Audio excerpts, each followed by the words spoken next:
그런즉 이스라엘 온 집은 확실히 알지니 너희가 십자가에 못 박은 이 예수를 하나님이 주와 그리스도가 되게 하셨느니라 하니라.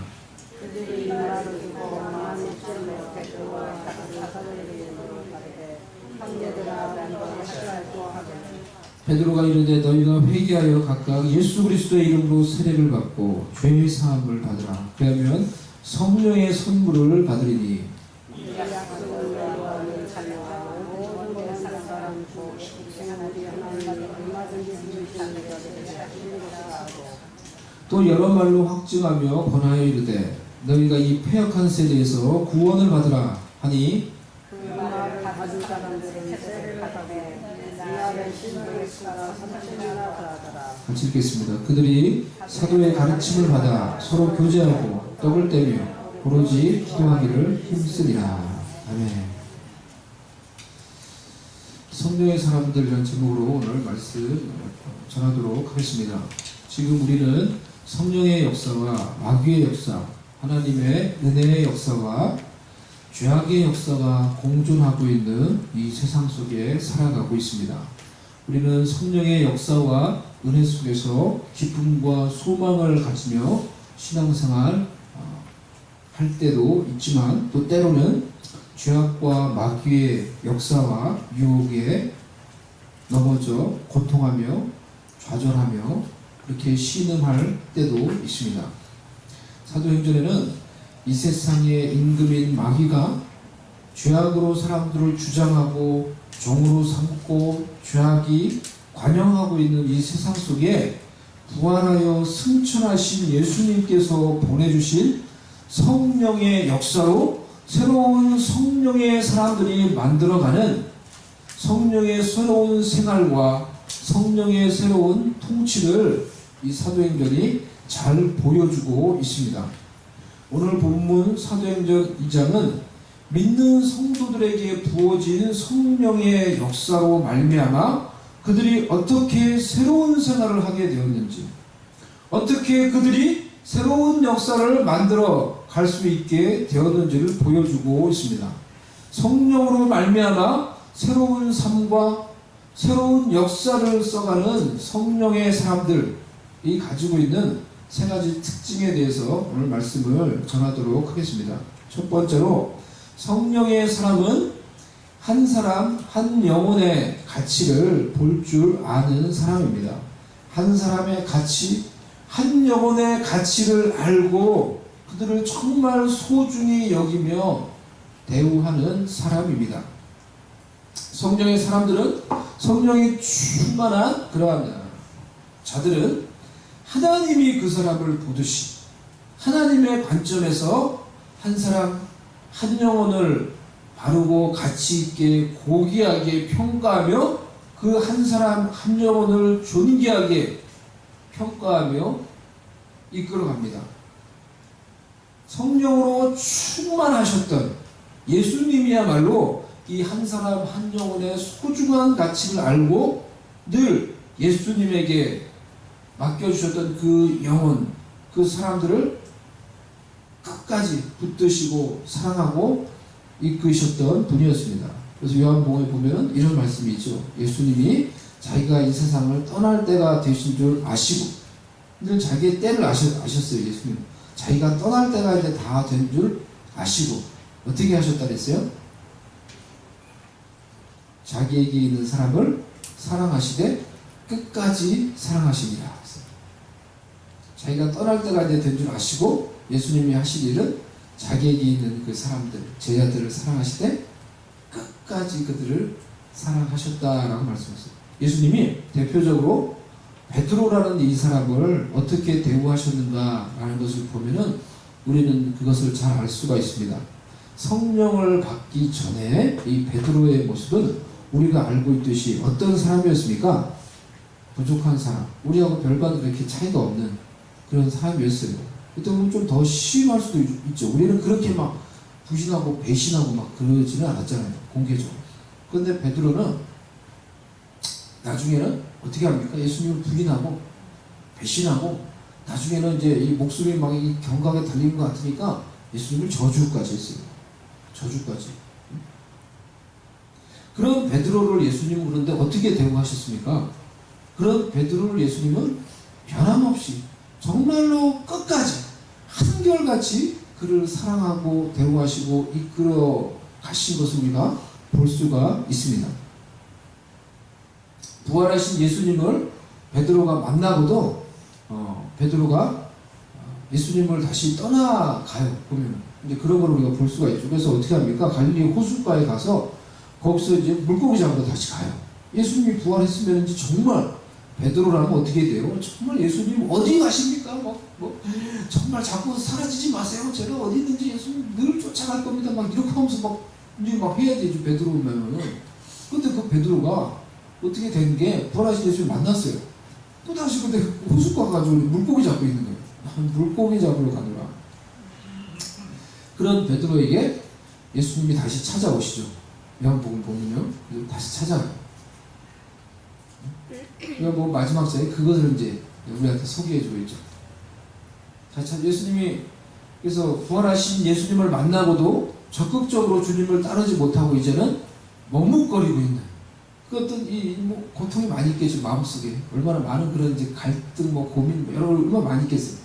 그래서 그러한 마음으로 물고기 잡으러 그냥 갔던 베드로를 예수님이 그 갈릴리 호숫가까지 다시 찾아가는 거죠. 요한복음 21장. 그것까지 다시 찾아 낙심해 있는 아직까지 못 일어나고 있는 그 베드로를 예수님이 신방 가신 거예요.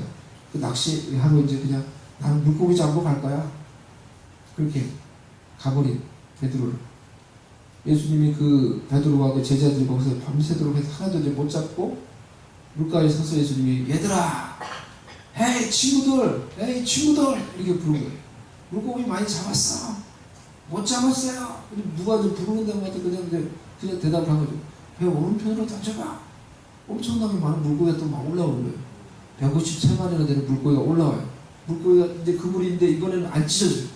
그걸 보고 요한이 주님이시다. 그 말을 듣고 베드로가 겉옷을 두르고 옷을 벗고 있다. 겉옷을 두르고 헤엄쳐서 예수님께 갔죠. 베드로의 마음속에는 그때 그렇게 막 예수님을 이제 어쩌면 점점 떠나가려고 하는 어떤 그런 베드로의 마음. 근데 그 예수님이 잘 찾아왔어. 그걸 보고는 또 이제 막 헤엄쳐서 막 갔어요.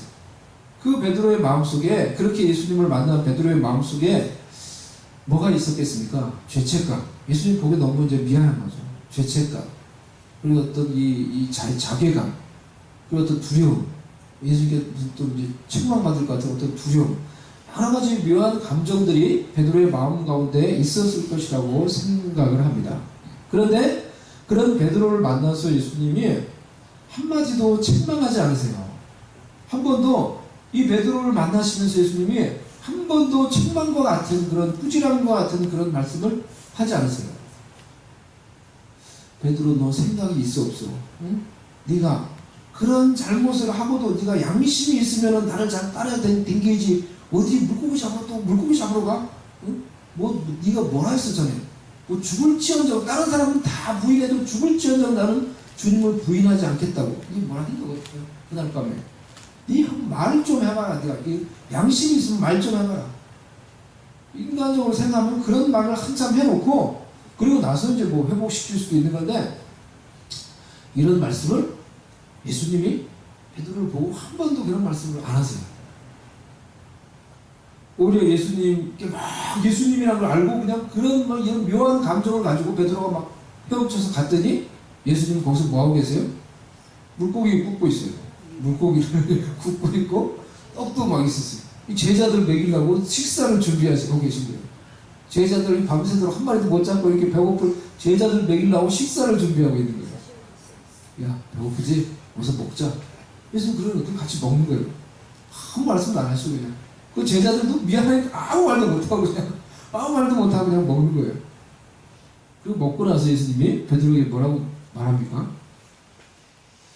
베드로야, 요한의 아들 시몬아, 네가 다른 사람들보다 나를 더 사랑하느냐? 이렇게 물어봐요.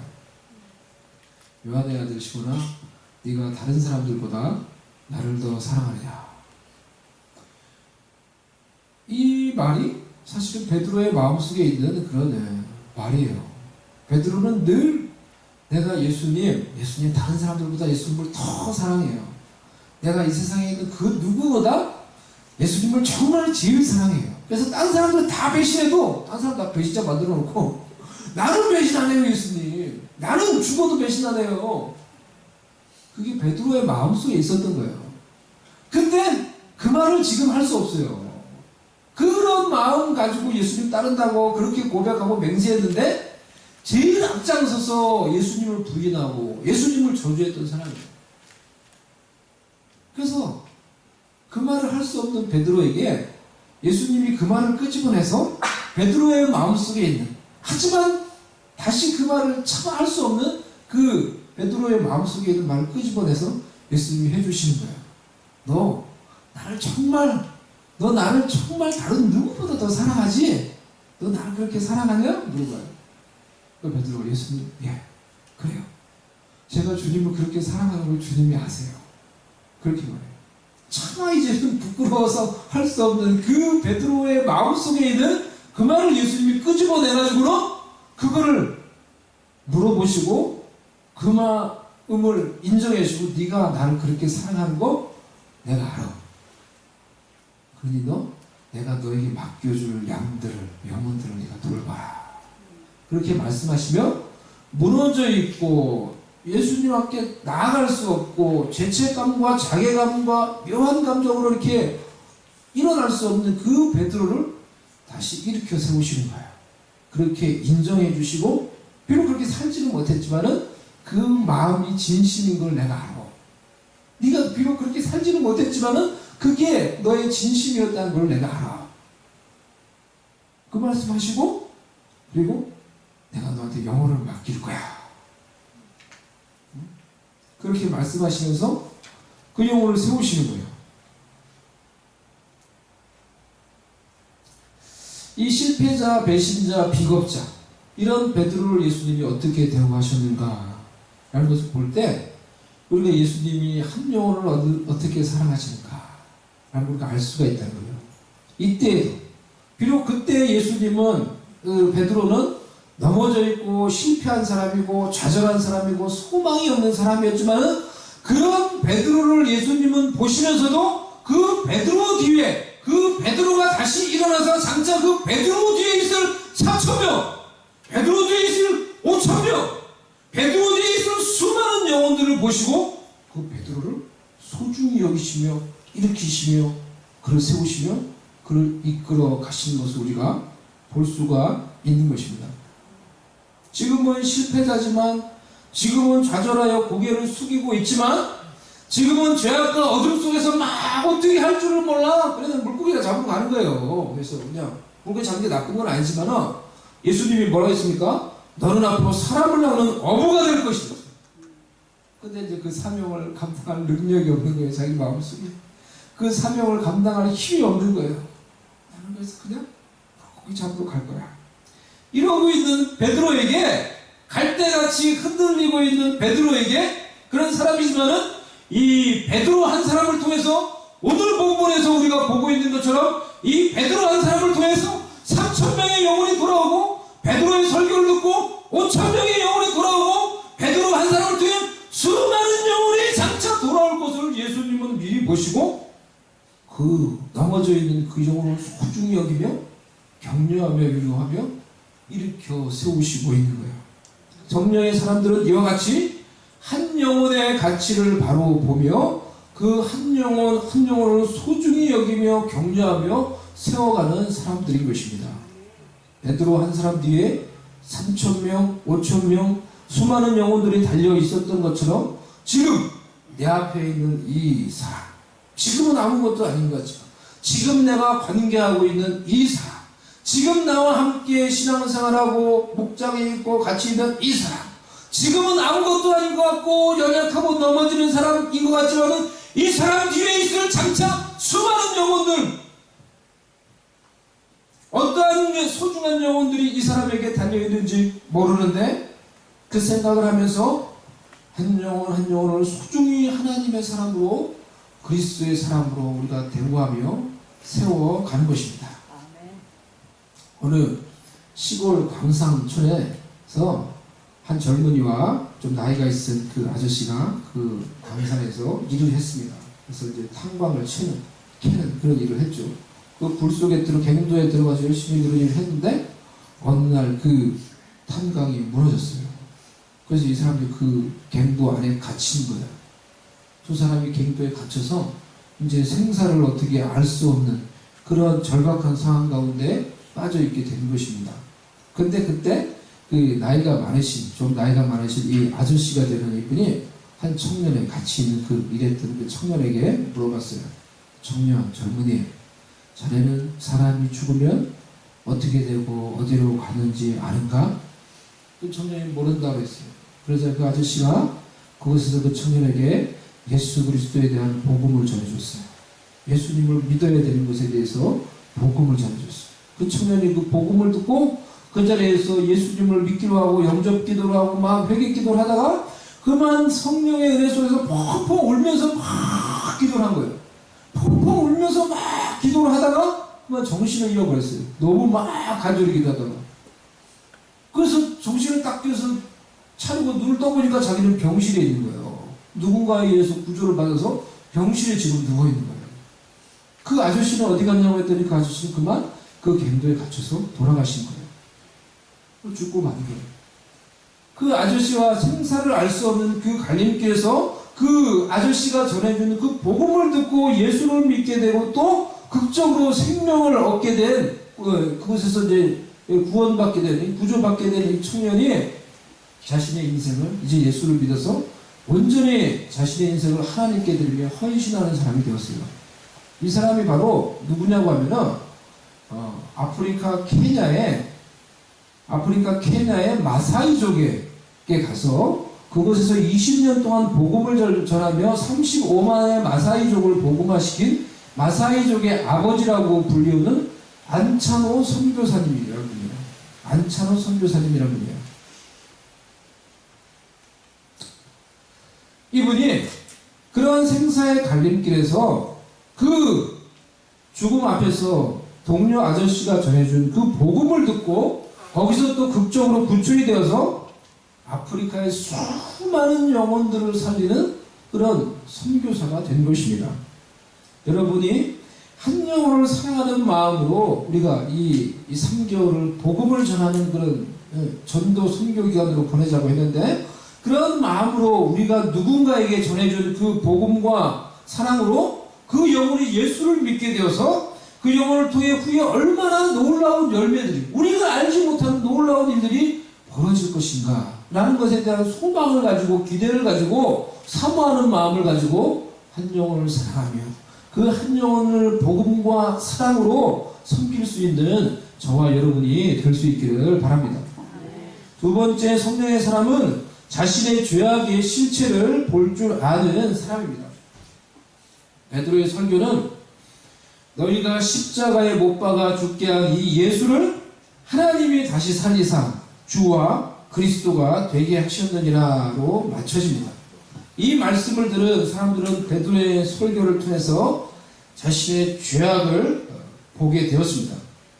37절에 그들이 이 말을 듣고 마음에 찔려 형제들아 우리가 어찌할꼬.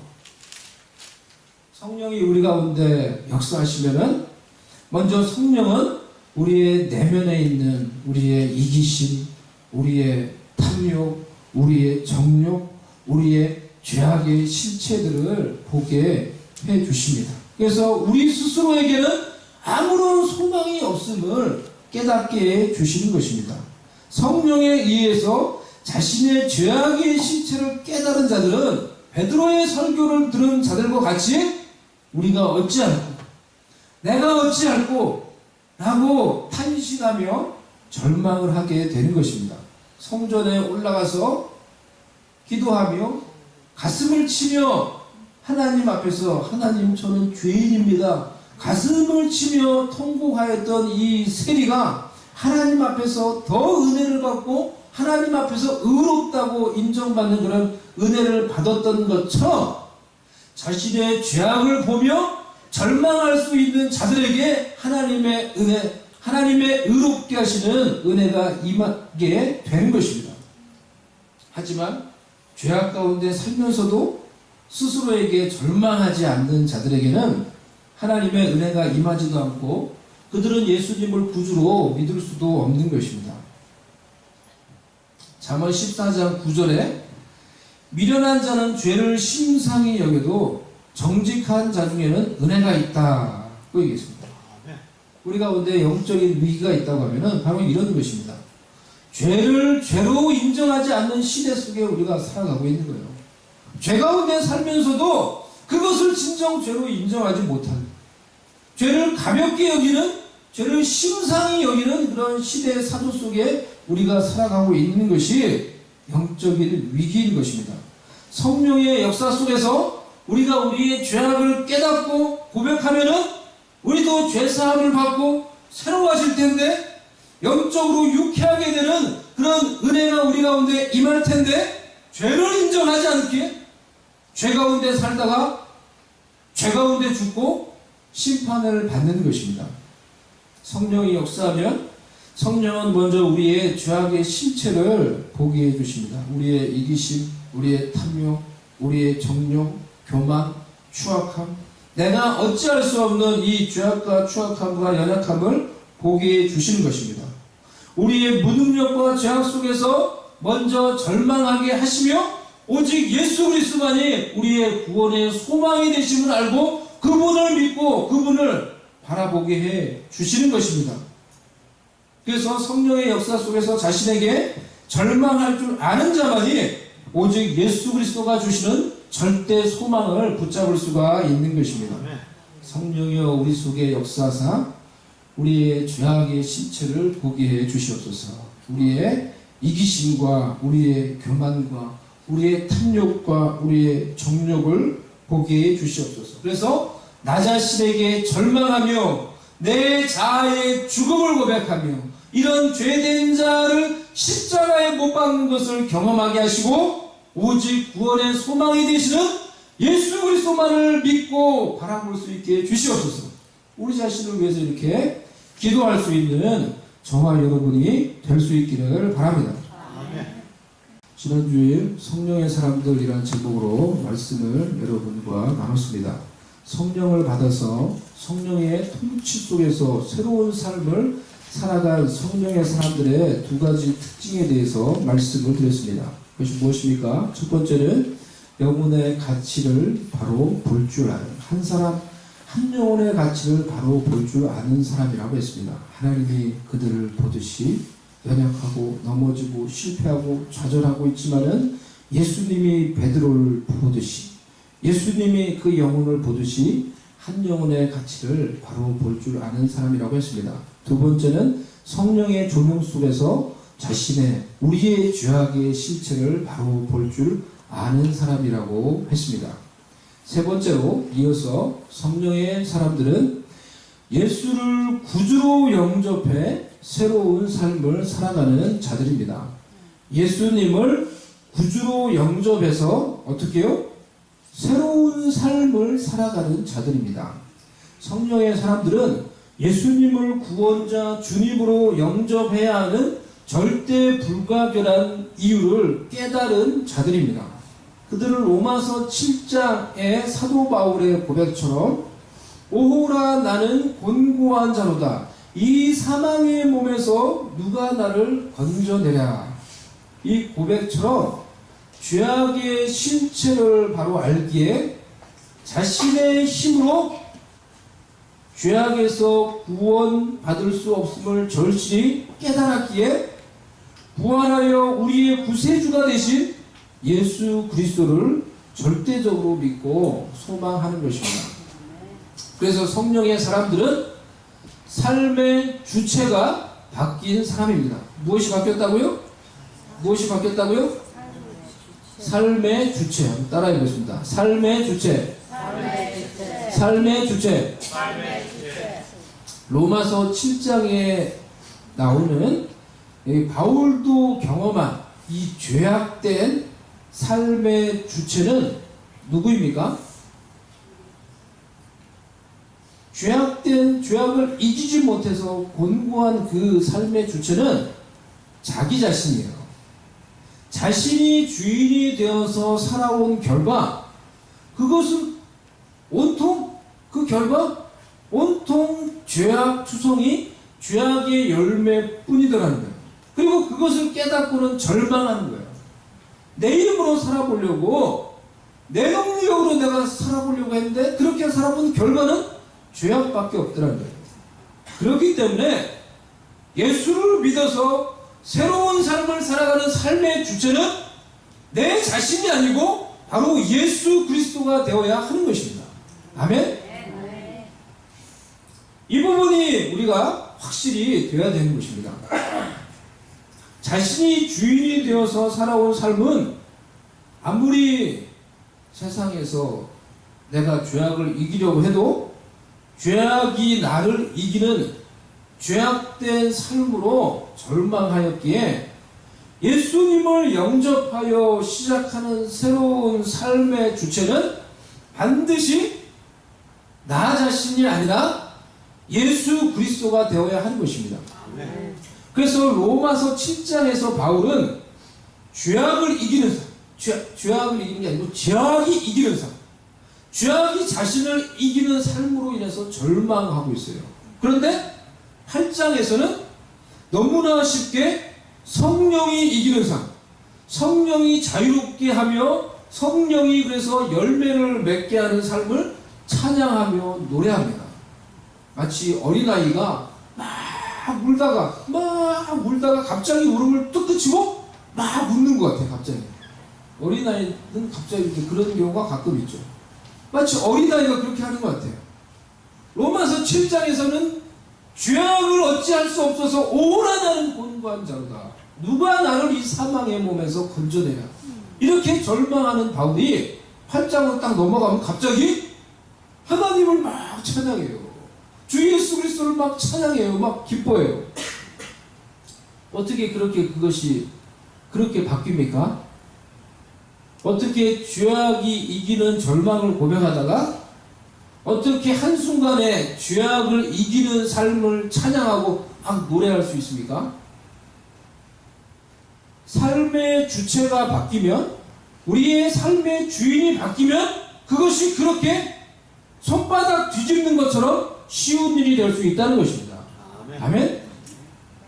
내가 주체가 되어서 내가 죄를 이기려고, 내가 신앙생활 잘해보려고 아무리 노력을 해도 결국은 넘어지고 결국은 죄가 나를 이기는 그런 삶이 반복이 되는데, 진정한 나의 삶의 주체가 내가 아니라 나의 삶의 주인이 정말로 예수 그리스도가 되면은 죄악을 이기며 새 생명 가운데 바울이 고백하고 있는 그런 새로운 삶을 살아갈 수 있게 된다는 것입니다.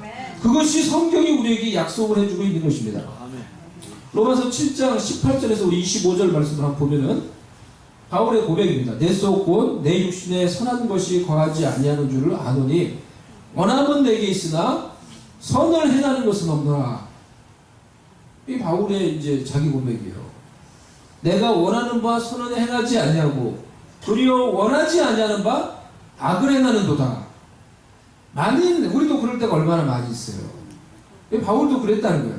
근데 만일 내가 원하지 아니하는 그것을 하면 이를 행하는 자는 내가 아니요 내 속에 거하는 죄니라. 그러므로 내가 한 법을 깨달았노니 곧 선을 행하기 원하는 나에게 악이 함께 있는 것이로다. 내 속사람으로는 하나님의 법을 즐거워하되 내 지체 속에서 한 다른 법이 내 마음의 법과 싸워 내 지체 속에 있는 죄의 법으로 나를 사로잡아 오는 것을 어떻게 해요? 보는도다. 이게 내 삶 가운데 일어나고 있다는 거예요. 일어났던 일이고 지금도 막 반복되면서 일어난다는 거예요. 이런 일들이. 오호라 나는 곤고한 사람이로다. 이 사망의 몸에서 누가 나를 건져내냐. 이게 바울의 절망이에요. 이게 바울의 절망이에요. 이게 자신의 힘으로 신앙생활 하려다가 이길 수 없는, 죄를 이길 수 없는 자들의 절망이에요. 우리 주 예수 그리스도로 말미암아 하나님께 감사리로다. 그런즉 내 자신이 마음으로는 하나님의 법을, 육신으로는 죄의 법을 섬기노라. 죄악이 관영하는 삶, 죄악이 내가 한번 해보려고 하는데, 죄악을 이겨보려고 하는데, 죄악이 나를 자꾸 이기는 삶, 그런 곤고한 삶을 고백하면서 7장 마지막 절에서 뭐라 그래요? 우리 주 예수 그리스도로 말미암아 내가 하나님께 감사한대요. 갑자기. 그런즉 내 자신이 마음으로 하나님의 법을, 육신으로는 죄의 법을 섬기고. 뭘 감사한다는 거예요? 갑자기 감사한대요. 뭘 감사해요? 내가 마음으로는 하나님의 법을, 육신으로는 이 죄의 법을 섬기는 거, 그걸 감사한다는 거예요? 8장을 보면은 우리가 그 이유를 알 수 있어요. 그리고 나서 8장에서 그러므로 이제 그리스도 예수 안에 있는 자에게는 결코 정죄함이 없나니, 이는 왜냐하면 그리스도 예수 안에 있는 생명의 성령의 법이 죄와 사망의 법에서 너를 해방하였습니다. 이렇게 말해요. 7장에서는 자신이 주인이 되고 주체가 되어서, 여러분의 삶의 주체가 누구세요? 주인이 누구세요? 잘 생각해 보세요. 7장에서까지는 자신이 주인이 되고 주체가 되어서 살아온 결과 죄악이 관영하는 삶, 죄악이 나를 이기는 그 삶으로 인해서 곤고한 삶을 고백해요. 그런데 8장에 가서 갑자기 그렇게 기뻐하고 찬양할 수 있는 것은 삶의 주체가 내 자신에서 주 예수 그리스도로 바뀐 거예요. 삶의 주체가 내 자신으로 그렇게 살아봤는데, 그러니까 늘 반복해서 결국 죄악이 이기는 공고한 삶을 살았는데, 누구든지 주 예수 그리스도 안에 있으면은, 누구든지 삶의 주체가 예수 그리스도가 되면은, 누구든지 삶의 주인이 내가 아니라 예수님이 되면은, 예수님의 능력이, 예수 안에 있는 생명의 성령의 법이 죄와 사망의 법에서 너를 해방하였습니다. 이게 성경에서 말하고 있는 거예요. 삶의 주체가 바뀌면, 정말로 내 삶의 주인이 바뀌면 누구든지 예수 안에 있는 그 생명의 성령의 법이 너를 해방시켜 줄 것이다. 우리를 해방시켜 줄 것이다. 그 죄에서, 우리가 이길 수 없는 그 죄에서. 그래서 그 하나님을 막 찬양하는 거예요. 그래서 주 예수님께 감사하다는 거예요. 내 힘으로는 도저히 할 수 없는 죄악을 이기는 삶을 누구든지 그리스도 예수 안에 있으면, 누구든지 그 삶의 주인을, 정말로 내 삶의 주체를 예수님께 내가 올려드리면은, 그 사람은, 그 사람 속에 역사는 예수님의 능력으로, 생명의 성령의 법으로 죄악을 이기고 죄악의 법으로부터 자유롭게 될 것이다. 로마서 8장에서 이어서 계속 율법이 육신으로 말미암아 연약하여 할 수 없는 그것을, 아무리 율법이 우리한테 이것을 해야 돼요, 이것을 해라, 해라 말을 해도 내가 내 삶의 주인이 되어 있고 주체가 되어 있는 이상 내가 그것을 못 지켜요. 그 뜻을 못 이뤄요. 우리에게 그것을 행할 능력이 없어요. 죄악을 이기지 못한다는 거예요. 하지만 내 속에 정말로 예수님이 주인이 되어주시고, 정말로 내 삶의 이 주체가 예수님이 되어버리시고, 내 인생의 주도권과 결정권과 내 인생의 핸들을 예수님이 잡아버리시면은, 하나님이 내 속에서 선한 일을 이루시고, 하나님이 하나님의 뜻을 이루시고 열매를 이루신다는 것입니다. 할렐루야.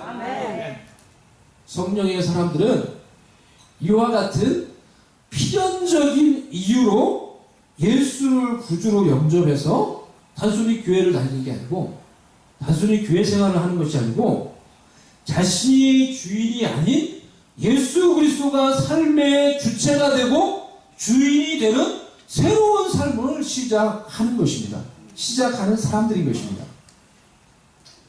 베드로의 설교를 들은 자들이 그러했습니다. 그들은 베드로의 설교를 듣고 찔림을 받았습니다. 회개했습니다.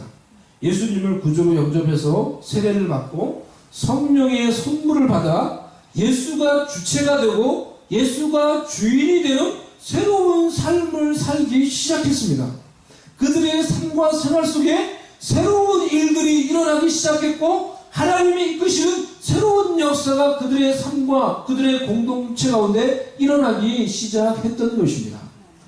오늘 우리 가운데도 예수가 진정 내 삶의 주인이 되고 주체가 되는 역사가 우리의 내면 속에서 일어날 수 있기를 소망합니다. 아멘. 예수가 정말 내 삶의 주인, 나의 주인, 예수가 정말 여러분의 주인이 되는 그런 일이 여러분의 내면 가운데 정말로 일어나기를 원합니다. 아멘. 그게 죄악을 이기는 방법이에요. 그게 우리의 힘으로 할 수 없는 죄악을 이기고 성경의 약속이 이루어지는 방법이에요. 능력이라는 거예요. 그게.